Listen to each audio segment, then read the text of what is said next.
Hi, everyone. I'm Steph. And I'm Lisa. And together we We are are PD PD Connect. Connect. Thank you so much for joining us. PD Connect is a nonprofit in the San Francisco Bay Area, but virtually wherever you are. And we teach exercise and education for people with Parkinson's disease. And you're at our speaker series. Thank you so much for joining us. If you ever want to check us out, you can check out our website at pd-connect, connect.org. Thank you for joining us today. Lisa, take it away. Yes, we are just so excited. I'll let you Yep. those buttons. We are so excited to have Dr. Alberto Espay with us here. I was just commenting earlier about he, in my opinion, is one of the, if not the, sorry for the other speakers, most important guests that I have had on this show so far. So anyways, with that, I would like to go ahead and read you a little bit about his bio. Dr. Alberto Espay is professor and endowed chair of the James J. and Joan A. Gardner Center for Parkinson's Disease at the University of Cincinnati. That's in Ohio, folks. He has published over 400 peer-reviewed research articles, 40 book chapters, and 10 books, including Common Movement Disorders, Pitfalls, which received the highly commended BMA Medical Book Award in 2013, and Brain Fables. Ben Stetcher is also here. The Hidden History of Neurodegenerative Diseases and a Blueprint to Conquer Them, co-authored with Parkinson's patient and advocate Ben, who's here today, Benjamin Stetcher. Selected by the Association of American Publishers for the Prose Award, honoring the best scholarly work in neuroscience published in 2020. Dr. Espay has served as chair of the Movement Disorders section of the American Academy of Neurology, associate editor of the Movement Disorders Journal, and on the executive committee of the Parkinson Study Group. Folks, the list goes on and on. But his 2022 TEDx presentation, Parkinson's and Alzheimer's, The Solution in Sight, was selected from more than 12,000 global entries for two 2023 Telly Awards, which honor excellence in video and television across all screens. Folks, you got to go check out this video. It's about 15 minutes on YouTube, or well, I saw it on YouTube, and it's a TEDx. Anyways, he currently serves as president of the Pan American section of the International Parkinson and Movement Disorder Society and directs the first biomarker study of aging, designed to match people with neurodegenerative disorders to available therapies from which they are most biologically suitable to benefit, regardless of clinical diagnoses. It's a lot, but thank goodness he's here to explain all of that in very plain English, which we are thrilled to have. Yeah. So now that we have 100 people in the room, Dr. Espay, it is all yours. Well, thank you so much for such a kind introduction. I am delighted to be with you all. I'm seeing that this is a very vibrant group, and I'm delighted. I'm happy also to see Ben Stetcher in the audience, the virtual audience, because it's been instrumental in a lot of the concepts that I will speak about here, some of which are contained in the book that we both wrote together, Brain Fables. Thank you for showing a copy of it for us all. So the idea with this session is to try to find common ground in regards to the way in which we would be approaching what must be the next stage of treatment. And I call this not lightly rescue medicine. Rescue medicine would be referred to replenishing that which we're losing. And in Parkinson's, the key loss is a protein called alpha-synuclein. And you may have heard of it in one incarnation called Lewy bodies. When you hear about the word Lewy bodies, what you're hearing is synuclein, this protein that's clumped up and no longer functions. And the more of that clumping occurs, the less of the normal synuclein we have. And so if we can replenish that, that will be most likely the first rescue therapy for the disease of individuals that have Parkinson's. So I want to first start by saying that I have a variety of associations with different companies that are in the therapeutic space of Parkinson's. I don't have any stocks on any companies. I do provide service that I don't want to connect with potential biases in regards to which company I prefer, which product it is. I have remove myself from direct profit from any company, including one that I co-founded called Regain Therapeutics, that I know that I have actually relinquished the rights to future treatments to remain as unbiased as I can be. The key thing that I'd like to pinpoint is that from time immemorial, the disease of Parkinson's, and I'll tell you later in a moment, it's not a real disease, but it's a syndrome, has been defined on the presence of this thing called Lewy bodies. There are Lewy bodies and something called Lewy neurites. Collectively, we've used the term Lewy pathology, but you have heard the term Lewy body diseases, which include Parkinson's disease, dementia with Lewy bodies, Parkinson's disease, dementia. And so Lewy bodies are these findings on brain tissue that we have used to, quote, define Parkinson's. And they are referred to as the hallmarks of Parkinson's diagnosis. But it's so interesting that it's been so long since we already knew that the pathology, the Lewy bodies, were markers, not makers of disease, markers of a reactive brain, because the more people age in general, the more of the Lewy bodies they have in the brain. That doesn't translate into having more Parkinson's disease. As you can see from this seminal study from Andrew Lee's, you can see that although with age, the increase in the prevalence, that is the frequency of these findings at a population level goes up, it doesn't rise with Parkinson's the same way. In fact, there is a gap between how much Lewy bodies we find across brain banks, and in fact, what the background prevalence of Parkinson's disease is. In fact, it was Andrew Lees who brought to my attention for the first time many years back that the open secret of brain banks on the planet was that there were many, in fact, most of the brain banks had Lewy bodies and other pathologies, but very few of them came from people who actually had Parkinson's disease. So this is very important. Turns out this has changed quite a bit here. I'm not sure what happened. Well, turns out that we had a pioneer in synuclein research, and this is 1999.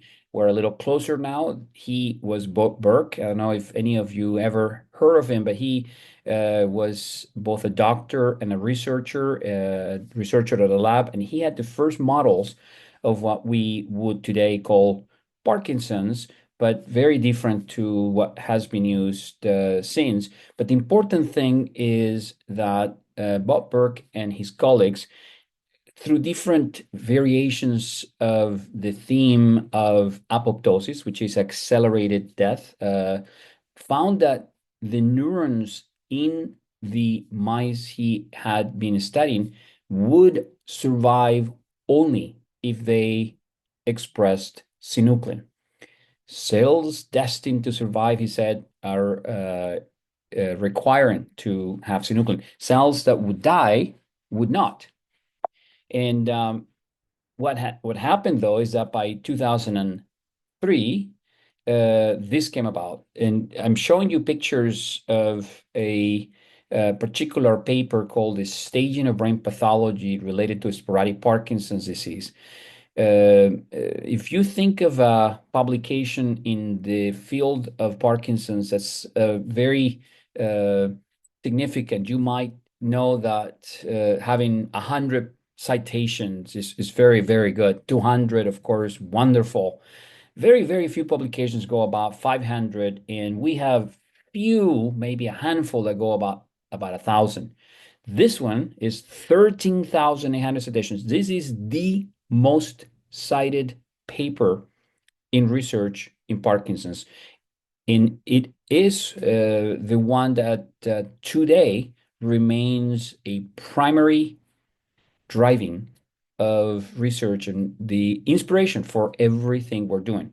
And I show you the pictures because the pictures are beautiful. And when the Braque staging was used for the first time or proposed for the first time, I have to admit, I was among those that fell in love with it. It was a beautiful, logical, coherent story whereby the more of the Lewy bodies you have and the more they distribute along a certain path, the worse the disease will be.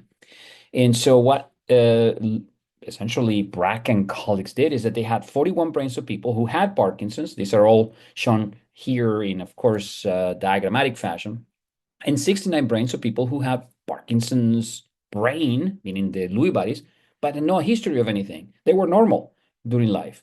And I hasten to add, this is an expression of what I said earlier, that in fact, most of us with Lewy bodies or other pathologies won't have the diseases that we are thinking pathology causes. So what he then did is he stacked those brains from least to most staining for synuclein into the Lewy bodies. Remember, synuclein is a protein that forms into Lewy bodies, so there was a specific staining to do this.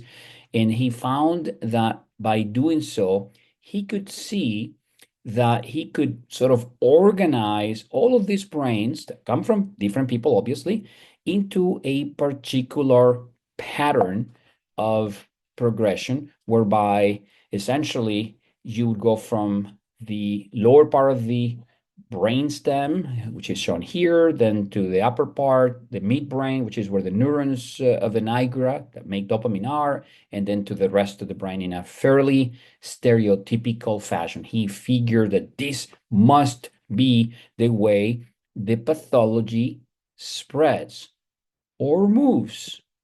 And by saying that, he transferred the static data of unrelated brains after autopsy and made that dynamic. He said pathology moves. The Lewy bodies go from one region of the brain to another.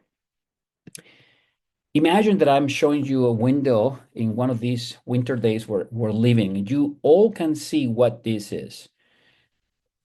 But imagine you don't know what this is. Imagine that I'm speaking to a group of people that have never seen snow building on the windowsills or snowflakes forming in the window from the moisture in a very cold winter day. And I were to say something along the lines of the fact that I see specific nodes within this window, and that I'm convinced that the way this came about is from here to there, from there to there, from there to there. You would have to accept that I'm probably making that up, and you would say that's kind of pareidolia. Pareidolia is a term that we use when you see a pattern out in nature, when you see a cloud that looks like a giraffe, or when you see, in this case, a window sill with, or a window in general with eyes built on it that has a particular pattern, and you're giving it a shape, you're giving it a form, you're giving it some sense that to you makes sense, but it may not be true at all. And I argue that that is what happened to Brack and colleagues. And how do we know that? Well, we know that because, remember, Brack stage is about putting the Lewy bodies in an order, from least to most in terms of how much and where that it moves. So the Brack stage was essentially a 0 to 6, so 0, no pathology whatsoever, and then 6, essentially Lewy bodies everywhere else. And if you look at the graph up here on the top, the Brack stage is on the vertical axis and the age is in the horizontal axis. And you would expect that, of course, the more of that stage, the more of the Lewy bodies there are, the higher the stage, the older we are. And then in the lower part, the Bragg stage now is in the horizontal bar, and the Honajar score, this is the disability. You would expect also that this will be higher. And by the way, the reason this is shown in this fashion here is because Bragg stage 1 and 2, Bragg and colleagues said, was going to be before the Lewy bodies reach the midbrain, which is stage 3, and therefore they should have no disease whatsoever. They should have a Honajar of essentially 0. And so what then happened is that the data from Brack and colleagues, when put into this context, was demonstrated to not show either of those things. That the higher the Brack staging, it is not necessarily the older we are. Age had no relationship. In fact, if anything, zero relationship, or some people argue a bit of a negative relationship. And then the Honajar score, also no relationship whatsoever. So the kinds of things that should have been determined by this 2003 seminal paper that became the inspiration for all research that was to come did not have the foundations to claim what it did, that the staging of pathology would equal to the staging of the disease, that the higher the Bragg staging, the worse off we would be, and the older we should be. And none of that is true.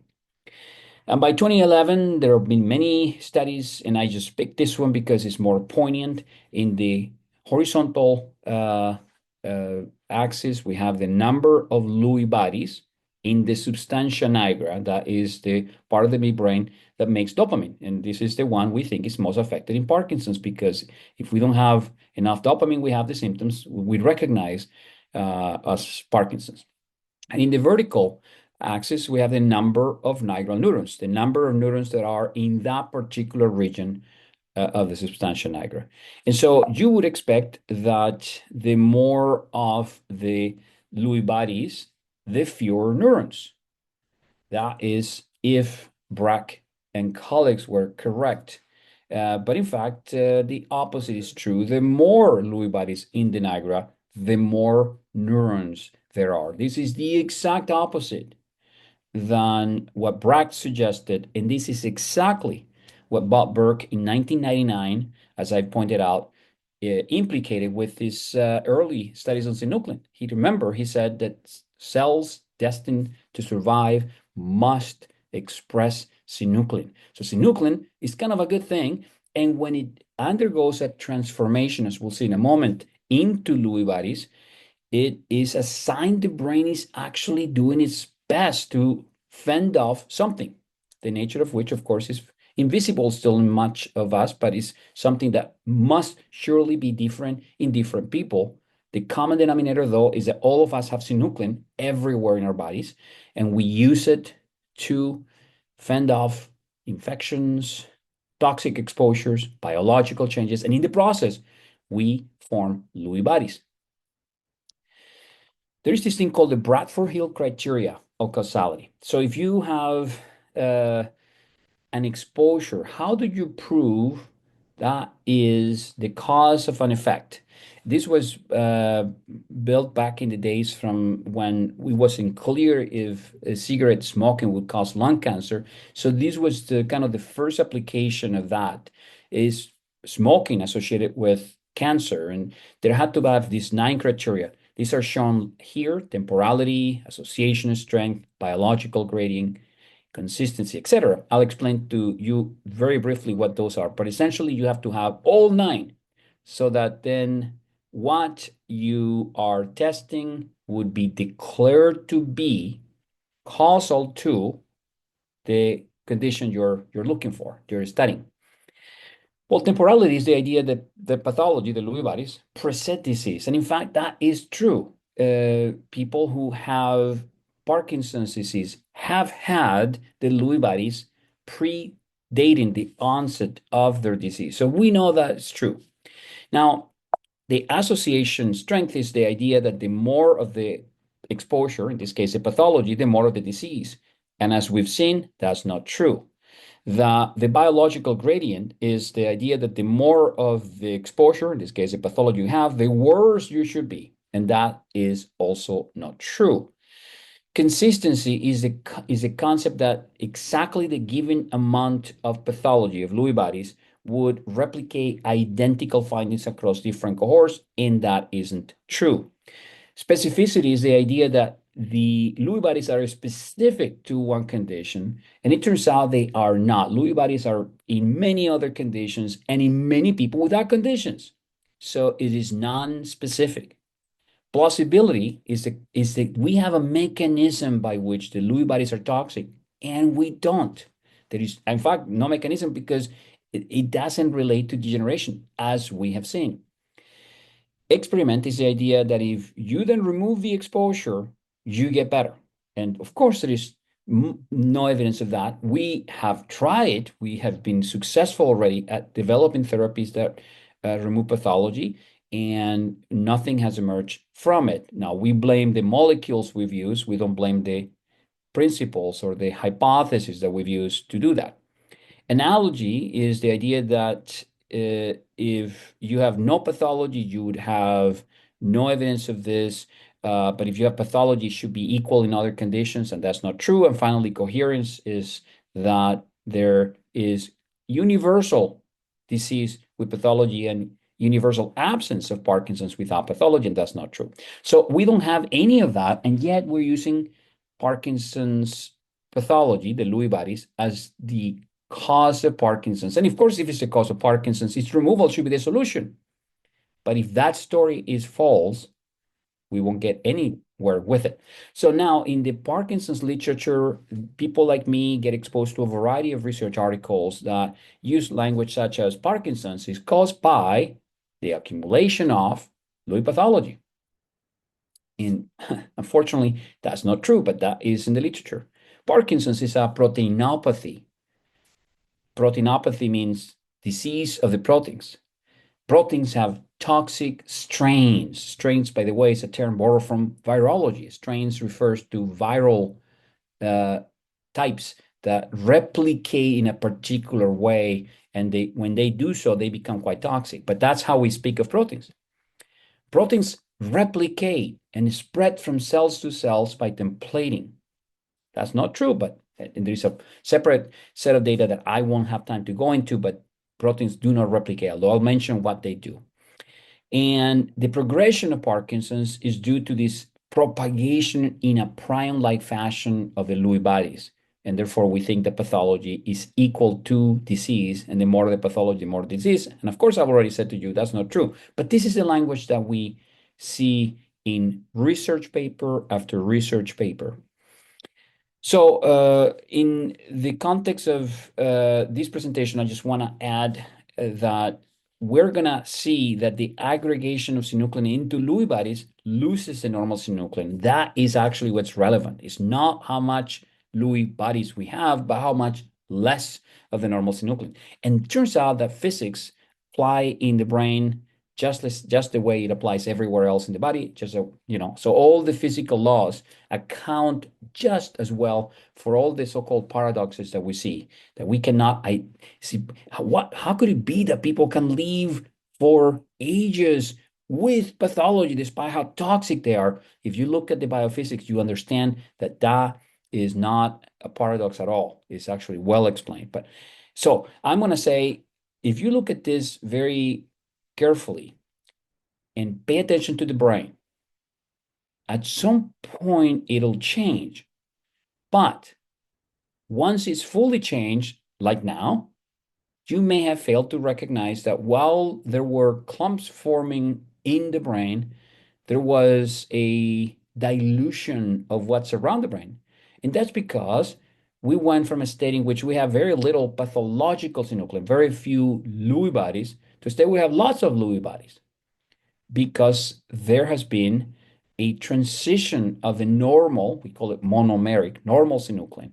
And that transition is entirely phase transition from liquid to solid, such as the crystallization you see happening right now. You've seen all of that. You've always seen this is, of course, in a laboratory, but you've seen that. And the best example is the window I mentioned to you, where there is a transition of moisture to snowflakes from water to ice, essentially. And that means that there is growth, but that growth is not active like what happens with the growth of trees or the growth of tumors, but rather passive, like happened with crystallization. The so-called growth of crystals, and that is in the field of biophysics known as polymerization. So what happens to protein is that they change from a liquid to a solid. We refer the term soluble for dissolvable in water to insoluble for non-dissolvable, but it's the same as saying water to solid. And in that process, there has been crystallization. And the physics of crystallization for water to ice are exactly the same physics from the precipitation of normal proteins, which are in the liquid state or soluble state, into pathological state, or the Lewy bodies in the case of synuclein. And it's so interesting that we lose sight of this, but just a few weeks ago there was a Nature paper. Nature is a very important scientific magazine, and this was one of the articles. It was talking about snowflakes, believe it or not. But I had to copy and paste that because there is this picture there and the statement below: the shapes of snowflakes depend on the atmospheric conditions in which the crystals form. In other words, it doesn't matter what the composition of water is, that it has two hydrogen and one oxygen molecules. That is not what matters. What matters is what is the pH, the temperature, the concentration. Those are the things that matter. Things in the atmospheric conditions. And of course, the temperature will be the most important one in this situation. So the phase transition of proteins is very similar. You could imagine, in the case of protein, milk going wrong, becoming curdy, a curdles of milk, and that has representing a transition from, again, soluble to insoluble, or liquid to solid, normal to something we call cross beta, and functional to non-functional. The milk that you get when it's curd is no longer functional. You will never drink it. You could imagine dissolving it, but you will never drink it. That state is called amyloid. So the amyloid state of synuclein is called the Lewy bodies or Lewy pathology. So alpha-synuclein is really not a protein that behaves like a virus and replicates and spread from cell to cell, causing disease, damaging neurons, but it's a protein behaving like a protein. It precipitates, not replicate. It's not a virus. It doesn't increase toxic levels. It actually depletes. The more of the transition into its Lewy body, synuclein becomes less and less if it's not replaced by the brain appropriately. It functions when normal, and we call that monomeric synuclein, and it ceases to function when it becomes Lewy body. So Parkinson's doesn't start with the accumulation of Lewy bodies, but with the loss of the normal synuclein from which it forms. And you can see this depicted in this fashion, where you have in this hourglass shaped the normal proteins up on top, and something is forcing them to undergo that precipitation into Lewy bodies at the bottom. And when we have this, we've essentially lost the function. And the reason I bring it up in this fashion is because it turns out that in the therapeutic pipeline for Parkinson's disease, every single egg is in the basket of anti-synuclein, either directly, meaning that you're trying to remove the synuclein there, or indirectly, either by anti-aggregation approaches or other therapies that indirectly are inspiring the idea that a particular molecular change will lower synuclein. That must be good. Fortunately, none of that ever pans out, and we have a very robust pipeline. It's not that we haven't put a lot of money into Parkinson's, it's that more money into wrong ideas won't turn the bad ideas good. And we have zero eggs in the basket of protein replacement, which is the message that I am conveying to you, that if we were to, in fact, put this into a therapeutic pipeline, we would, in fact, begin to see changes that I suspect will be the first changes to not only slow progression of Parkinson's, but I suspect to stop and even reverse the disease, or at least reverse some of the symptoms that have occurred. So this would be very powerful in the way we have seen the data as we expect it translate if we were to use it for therapy. In fact, probably the most important of all the findings in the Parkinson's Progression Markers Initiative is this concept that I'm showing right here. So on the left, you see a brain with Lewy bodies, and the levels of the alpha-synuclein below. That is now clearly associated with the rapid progression. But if you have Lewy bodies and high spinal fluid alpha-synuclein levels, the progression slowed, and people do much better. This is in looking at the data across about 7 years of follow-up, as you see here in 391 people Parkinson's. So the best and so far only predictor of Parkinson's progression is the levels of alpha-synuclein, and it's now demonstrated that the lower the levels, the faster the progression. But the opportunity then means that the higher the levels, the slower the progression, or even stalling, potentially again reversing the progression. So essentially what we're saying is that synuclein functions when it is normal, and it may be in something called a monomer state or an oligomer state, which in fact are functional states of the protein. But if it aggregates into Lewy bodies, it ceases to function. If we think of the disease state on the x-axis and the levels of proteins in the y-axis, we would see that there is a reduction in the normal synuclein, and at a certain point, a threshold of compensation right here is breached, and then the lower the levels, then people then begin to have symptoms. So when they are in this phase, there is a little bit of a loss here, but the compensation threshold is below it. So here you would expect to have no manifestations that we would refer to as Parkinson's. The levels have to drop below a certain point for the symptoms of Parkinson's to occur.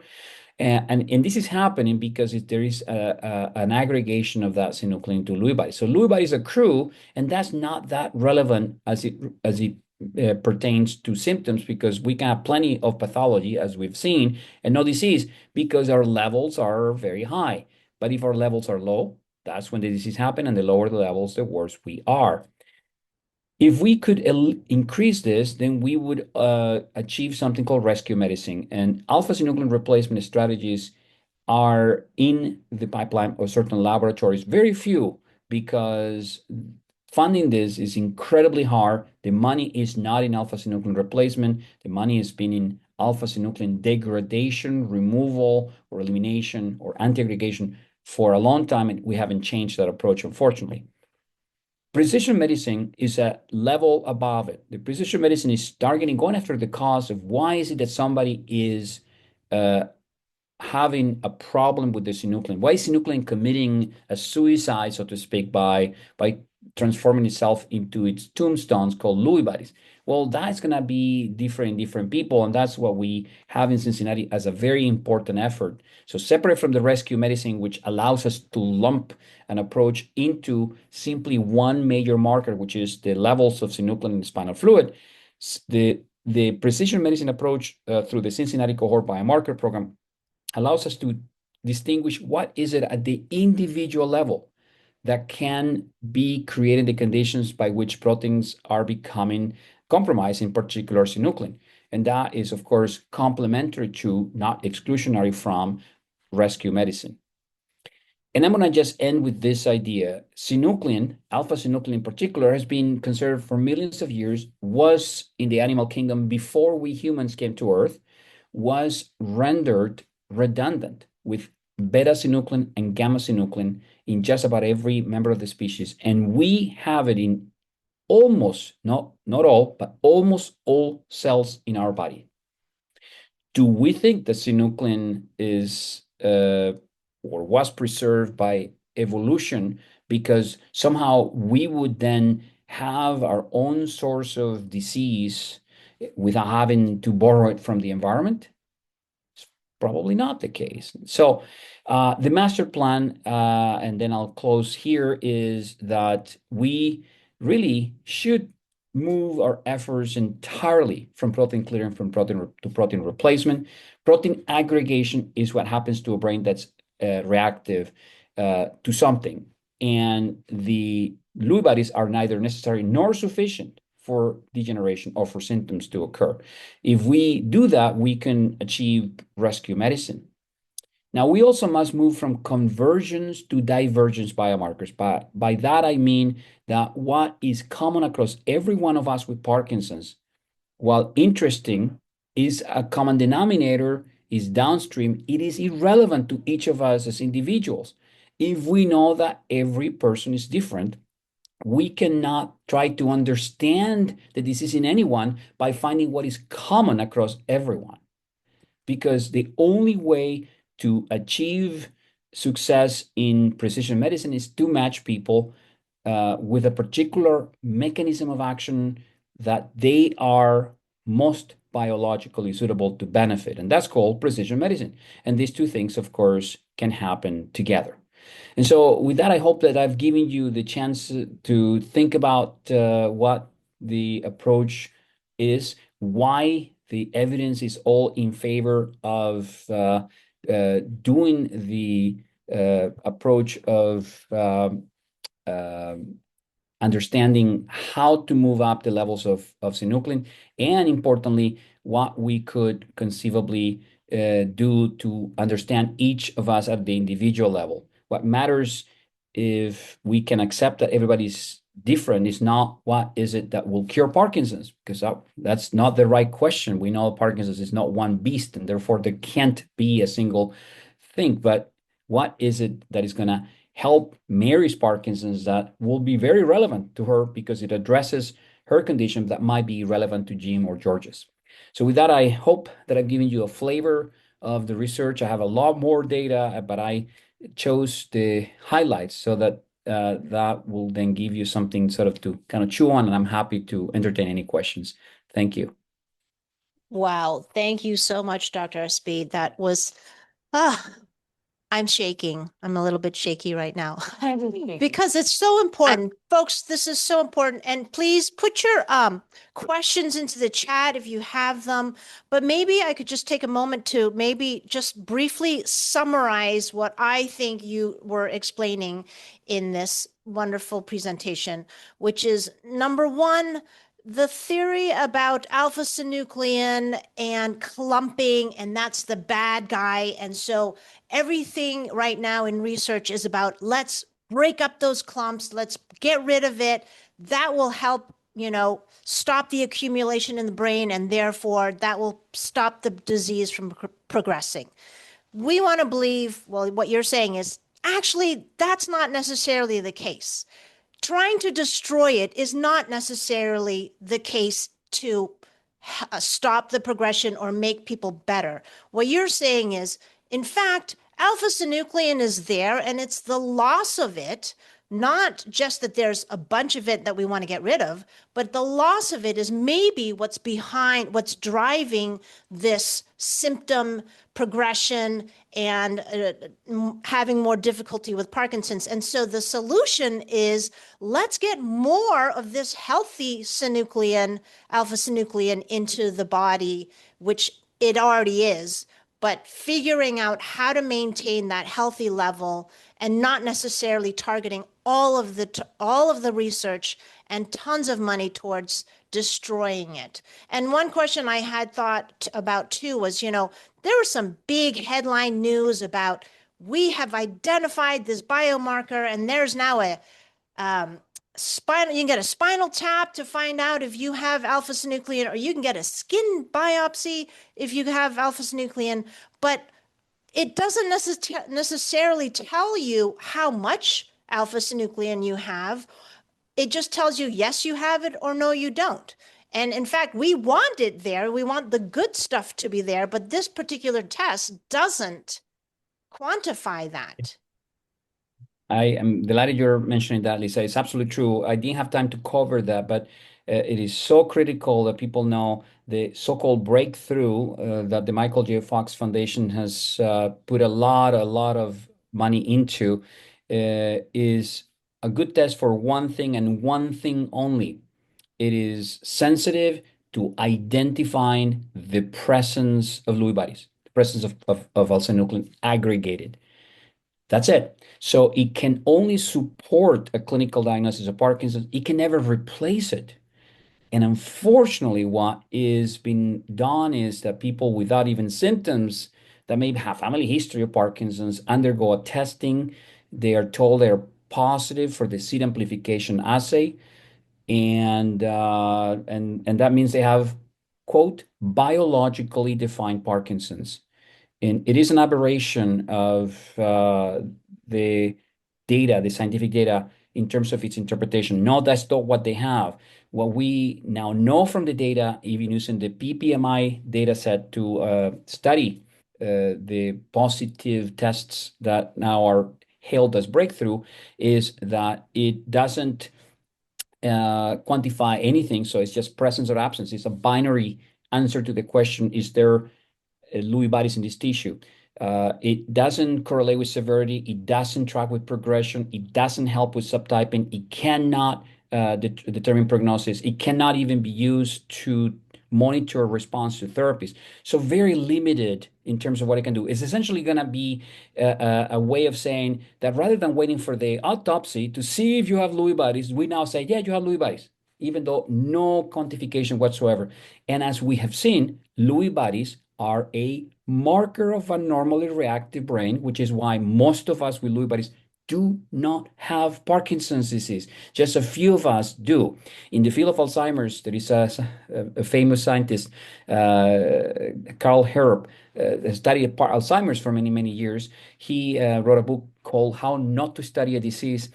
But the analogy with Alzheimer's in Parkinson's is absolutely the same. We say Parkinson's is Parkinson's because if you have Lewy bodies, that defines the disease. And in Alzheimer's, if you have amyloid plaques, then you have amyloid. But it turns out that most of us with amyloid plaques also don't develop Alzheimer's.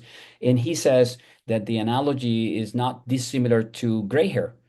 Most people with gray hair, or most people with Parkinson's, or in this case, Alzheimer's, had gray hair before. But of course, we know that that isn't necessarily a relation. In fact, it is not causal. Having gray hair is not a cause of Alzheimer's or for any other neurodegenerative condition. But that's the analogy he used. So I think I'm delighted. And so David asked a question, and I think it's relevant to this.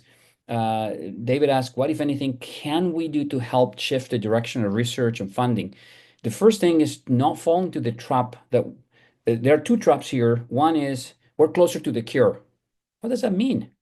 If we admit that everybody is different, that the expression of Parkinson's in you, David, or in Jim and John and Mary is different, that we cannot compare to each other in terms of how is it that we're developing symptoms, how we respond to therapy, and all the rest, then let's not fall into the trap like, but one day we'll have a cure, because the cure for David's Parkinson's is not going to be a cure. It might be even harmful for Mary's. So that's the first thing. And the second thing to shift the direction of research is that we must stop participating in research trials of disease modification in Parkinson's if the claim by the investigators is, well, you're a perfect candidate because you have early Parkinson's, and this therapy does X or Y that's been shown to be remarkable in animal models of Alzheimer's, of Parkinson's, right? The question from any of you should be, no, but why me? What makes me a candidate for that particular therapy? And if there is not a test that says, oh, because you have that particular biological change and this molecule is actually intended to correct that change, then I would say do not do it. Then that's, if enough people don't do research that's going to lead nowhere, we will be forced to change. We will be forced to change. The idea of research for research is similar, like money for money. Some people say, well, we just need a lot of money. If we double the research investment, we'll get there. No, money is good. And of course, we have always struggled to get money for our studies. But if we double or triple the amount that is invested into Parkinson's using the prevailing paradigm of Parkinson's, we will get nowhere. It's just we are the field of medicine with the lowest rate of hypothesis falsification in medicine. We neurologists are a little too full of ourselves. We say this idea that I just created is brilliant, and now I'm gonna find out how brilliant it is by doing the experiments. And when the experiments don't tell us what we want to hear, then we change the experiments, the molecules, the trial design, something, but we don't go back and say, well, maybe the idea we had was wrong. And that is problematic because patients deserve for us to search for the truth, not to marry to a hypothesis. So I think that that's important. So in fact, one of my main interest in speaking to groups like yours is that you have a lot more power than I do, believe it or not, because what I say might be thought of or framed as coming from someone that has an agenda, that I'm just a rebel, and that's, by the way, why I remove myself from all of the conflicts of interest that would make me gain something financially from any therapy. I don't have any of that because I don't want to be branded as someone that has some other interest. My interest is to make sure that we test ideas and accept that all hypotheses are false until proven otherwise, rather than the other way around. And so the patients have much greater power because you can motivate the change. You can, for instance, stop participating in research, stop taking for granted when you're told that something is going to be a cure. No, no, it can be sound, but nothing can be a cure. And the cures is going to be in plural. What's going to cure someone might not cure anybody else. And because we're trying to cure everybody with one thing, that's why we have nothing to show. And it's been 4 decades and counting that we've been doing the same thing. So I hope that that answered that particular question. I'm going down. I know that there have been a number of questions. I don't know if you, Lisa, wish to screen for the ones that I should prioritize. Well, there's a couple people that have their hands up. Maybe we can give Malu and Sunny a chance to ask their questions. Go Absolutely. ahead, Malu. Thanks, Ben. Hi, Alberto. Hi, Always Malu. good, always good to see you. Um, Likewise.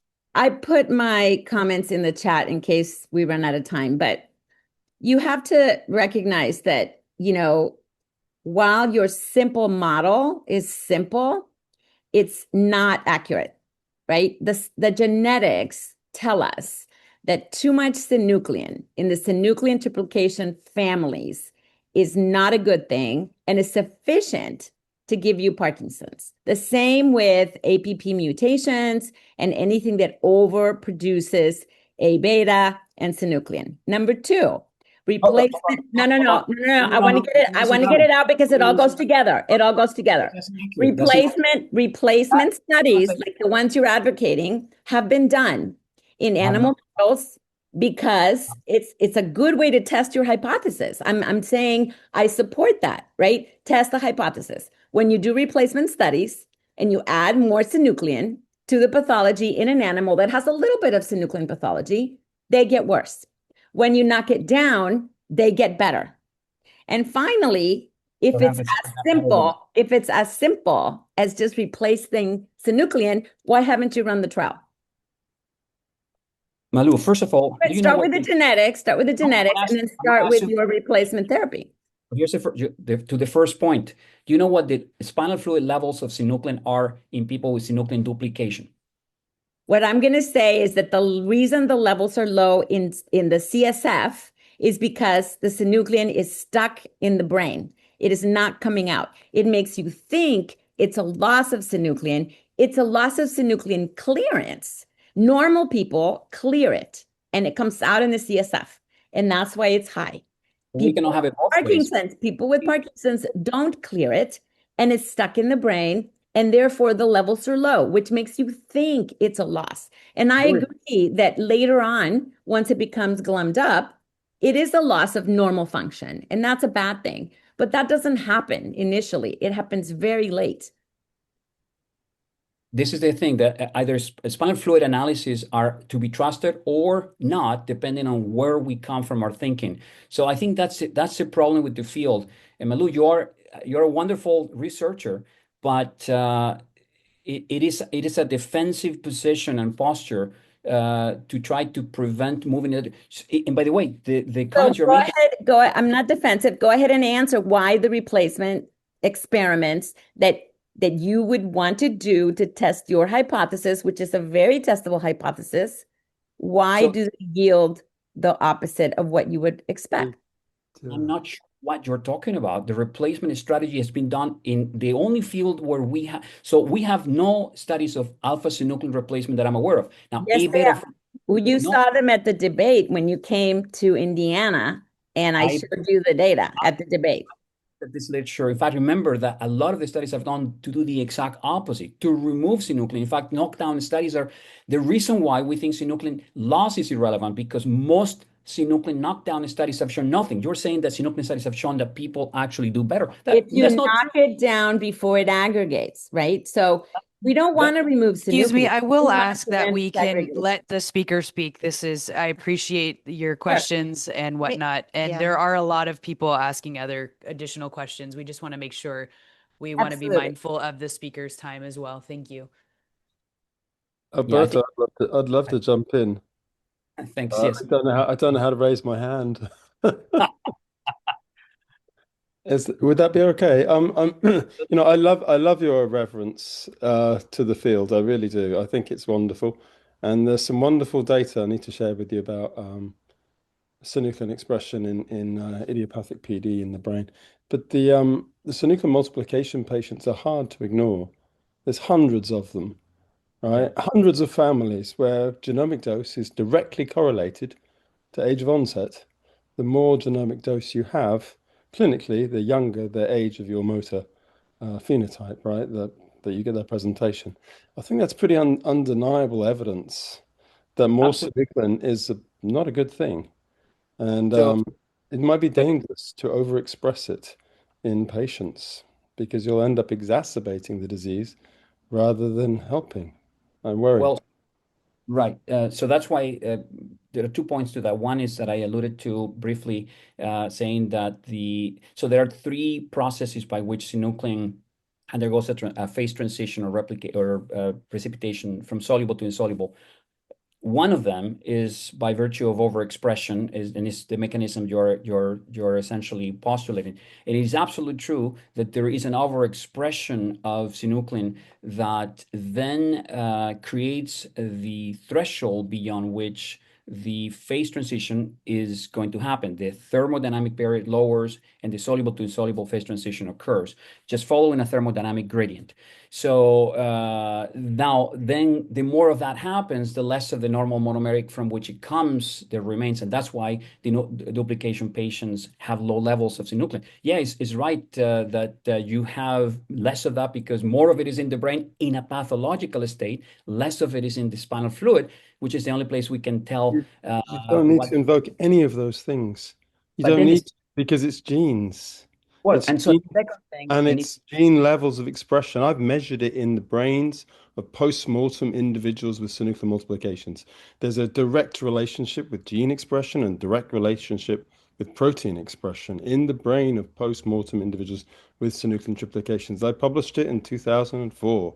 And you don't need to invoke phase transitions or any of this biophysical stuff, which we don't know how that works in a cell. We don't know how it works in a lipid environment or with detergents like alpha-synuclein, which is a chaperone. We can't, I mean, it's very difficult. That's a very fuzzy area, you know. the I think that physics in general helps me try to move away from the clinical pathologic paradigm that we've had for over a century. I think it's been helpful in that regards. Now, there is a researcher that abandoned the field of Parkinson's research a while back, Demetrios Maraganore, because he tested the idea of REP1 genotypes, which is a measure of synuclein expression. And the REP1 genotype as a synuclein expression, genetically speaking, was predicted to be worse the higher that synuclein expression was through RIP1. And as you might recall, that paper, in fact, showed that, quote, paradoxically, the people with a higher synuclein expression, these were patients of Parkinson's disease, were better motorically and cognitively than people with low levels or low REP1 genotype. So this I understand. I did the genetics in that paper, so I know it very well. And so you it was point a you paper that's curiously titled something along like synuclein has a double life or something like that. It was not.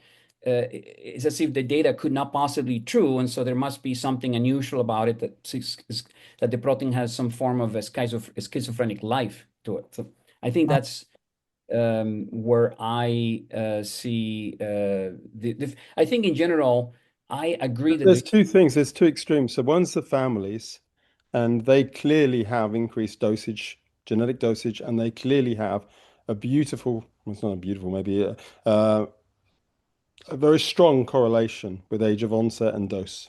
You don't need anything in the middle. You don't need any biophysics in the middle. It's unequivocal, right? And then there's the issue about population genetics.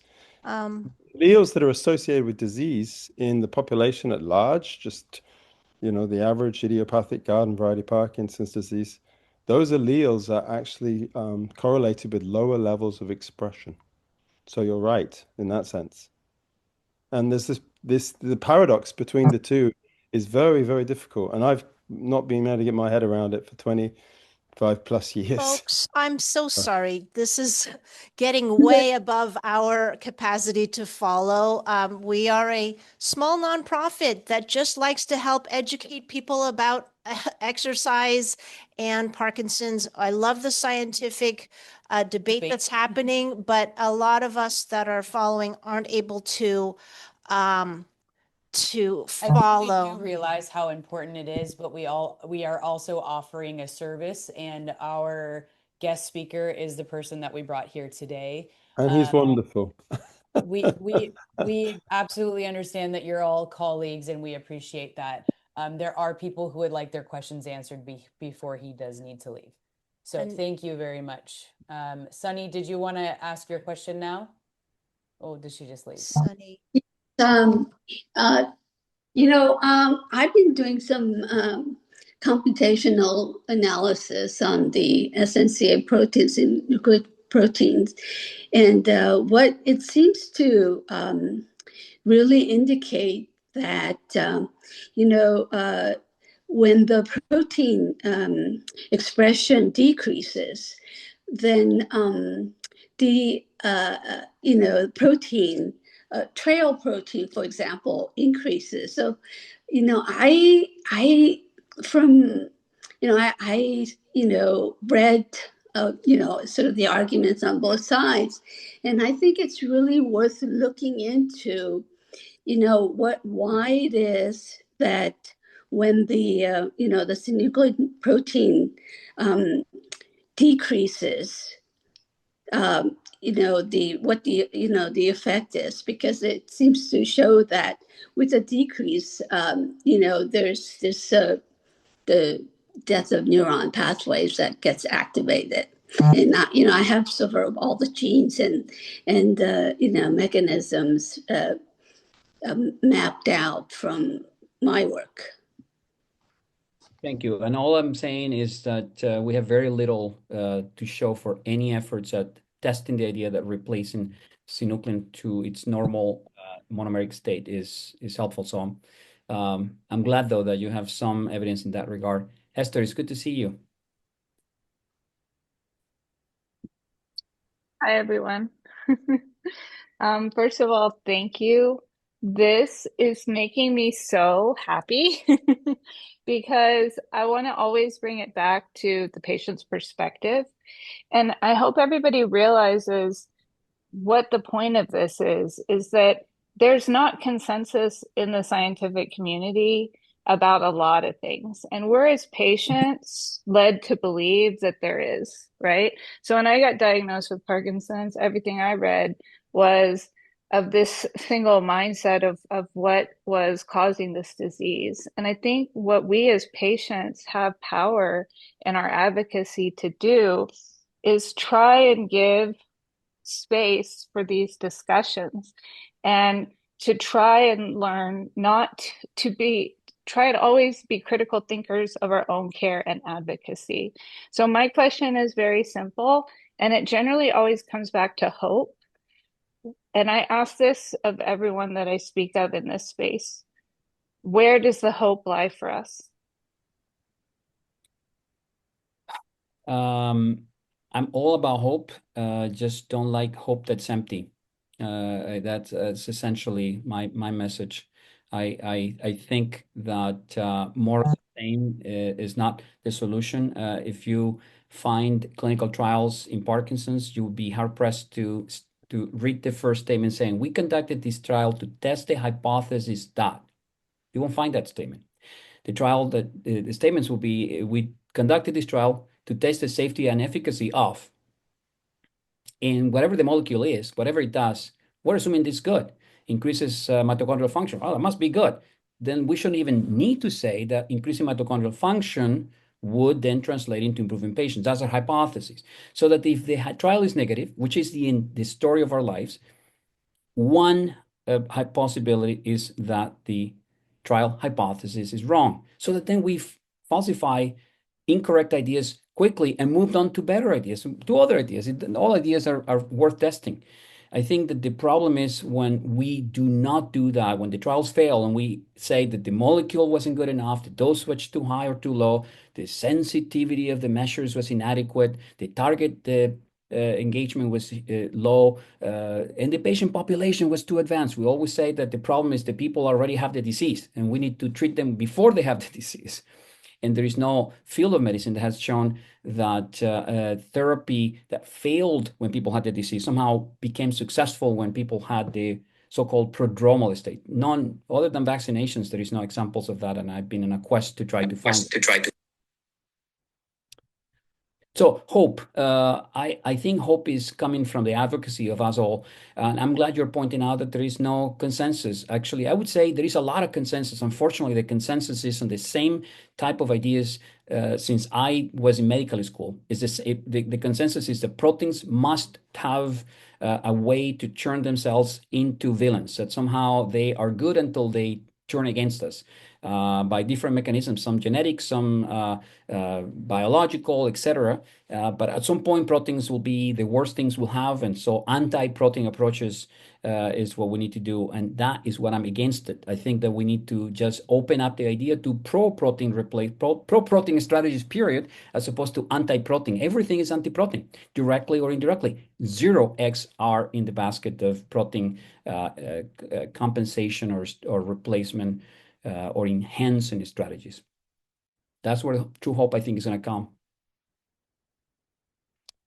Sunny, you have your hands up again? No, wait. Hang on. We were going to say, as a nonprofit that teaches exercise and education, hope, we want to find hope with you. We offer a free service. We think finding hope a lot of the time, research is tricky, and there's a lot of things being said about that from multiple different angles right now. But as a nonprofit that is local, but also anywhere you are, we're trying to create hope and finding a community, finding socialization, finding diet and nutrition, lifestyle nutrition, changes, community, and those types of things that we can don't also have provide all of hope. the answers, and we're trying to offer a forum here where our people are able to ask questions that are important to them. And we understand from the research side of it all and appreciate your take on everything for those of you who did join us. But also we do have folks who did want questions to be answered here. So just briefly then to say to that point, because actually that's probably the most hopeful thing I could the best stuff that our patients do is exercise, and we can see that time and again. The people that do the best are those that engage in exercise, that remain engaged also socially. They do incredibly well. and that matters. And the other component that I'm going to say is, to me, very helpful is that the reason we don't have stem cell therapies in this country is because the first and second generation of stem cell therapies have all been, when given open label, produced remarkable results. And when they were tested against sham stem cell therapies, people who were thinking that they have the stem cells did as well as people who had the actual stem cells. That means that there is also a lot of power within each of us. So exercise and belief in you doing better are incredibly powerful forces for you to do as best as you can be. Absolutely. Thank you for saying that. There are people asking if they can email you directly with their questions, or is it something that you prefer that we gather questions and email to you ourselves? So if the questions are relatively straightforward and not essays, I'm very happy to entertain them. If either way, I'm happy to be contacted. I don't have any problems. I might be short in terms of the length of my responses, so you can do that, but you can also compile questions if you wish to do it that way. Either way is fine with me. Okay, excellent. Yeah. Go ahead, Lise. Um, There's still a little bit of a debate going on there. Thank you again for those who have joined us from near and far. This created a lot of conversation, Lisa. it did, you know. It's I- great. We appreciate your time. What else did you have to say? Well, there's so many researchers here. As a small nonprofit that works on exercise and education, what can we be tracking or following? What metrics would you like us to be using to make our group meaningful and helping towards this, better life with Parkinson's? You're not asking me that question, are you? Sure I am, or any of the other researchers, anybody that wants to answer. Ben, anyone? Ben might be the best person to answer that question, in fact, if Ben is still around. Yeah, he's here. He's here? Still here. Sorry, I did off for a second. What was the question? What can we do as a small nonprofit to help gather information or metrics that will be helpful in research? Well, there's a lot that could be done. There's a lot, but it depends on what kind of metrics you actually want to trade. You want to follow. If you want to follow the people that are in your program, though, one tool you could use is developed by Rune Labs called Strive PD. It helps us track about 15,000 patients with Parkinson's right now. We track their tremor, dyskinesia, and gait metrics, all using our app. But they have to be in the Apple ecosystem, so that's one downside of that. But in general, I think what you're doing is the right approach. I mean, you're very positive. You put forth a good, welcoming environment, and you're building a community. And that's also honestly something that no researcher could possibly measure. You can't measure the kind of effect that you guys are having on the patients that are part of your system. So keep doing what you're doing. You're doing amazing work. I know all too well how much motivation you have, how long you've been at this as well. So thank you for all that you're doing, and yeah, keep it up. Thank you. I love that. Thank What you. we do is unmeasurable stuff. That is It's really cool. that is accurate. Well, thank you so much.